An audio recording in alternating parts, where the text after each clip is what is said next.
When a major player in the engineering world decides to walk away from renewable energy projects, it raises serious questions about the state of green energy ambitions worldwide.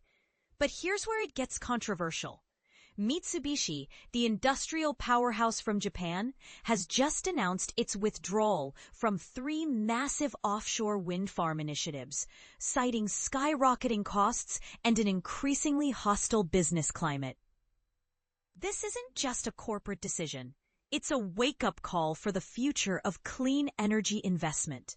So what exactly went wrong? Mitsubishi blames a toxic mix of economic challenges, including inflation, rising interest rates, and fragile supply chains. When the company first committed to these projects back in late 2021, the outlook seemed promising. Fast forward to today, and the landscape has shifted dramatically. The firm now claims that creating a financially viable plan is not feasible under current conditions. For anyone keeping an eye on the global push toward renewables, this news adds another layer of complexity to an already turbulent industry. And this is the part most people miss. Mitsubishi isn't alone in its struggles. Across the globe, companies are grappling with similar financial hurdles. In the United States, for instance, former President Donald Trump has thrown a wrench into several high-profile offshore wind ventures.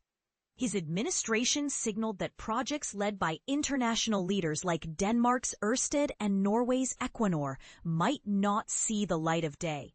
Imagine pouring years of effort into planning a project only to have political winds shift against you overnight.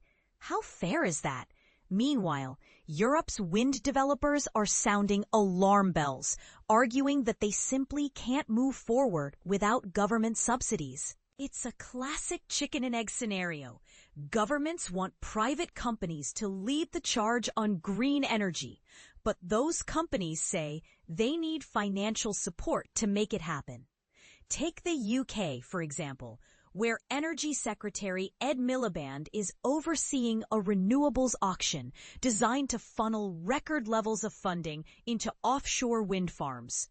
While this could be seen as progress, critics question whether taxpayers should shoulder the burden of such expensive endeavors. But wait, there's more to the story. Even if governments step up with subsidies, companies still face enormous logistical challenges. Key components required for building wind farms, such as specialized steel and fiberglass, are becoming harder to source due to tariffs and trade restrictions. A prime example? China recently imposed export curbs on permanent magnets and rare earth elements, which are critical for manufacturing certain turbine parts. These materials are now in shorter supply, sparking fierce competition among industries. Beijing's move came as retaliation against sweeping tariffs imposed by Trump on Chinese goods entering the U.S. So, who's really to blame for this escalating trade war? And how much longer can the renewable energy sector bear the brunt? Mitsubishi's exit from Japan's wind energy scene is particularly devastating because it undermines the nation's lofty green goals. The company was set to develop 3 projects, 2 in Akita Prefecture, located in northern Japan, and 1 off the eastern coast near Tokyo. All 3 had secured promises of government backing. Japan aims to increase its reliance on wind power significantly, growing its contribution from just 1% of total electricity generation today to as much as 8% by 2040.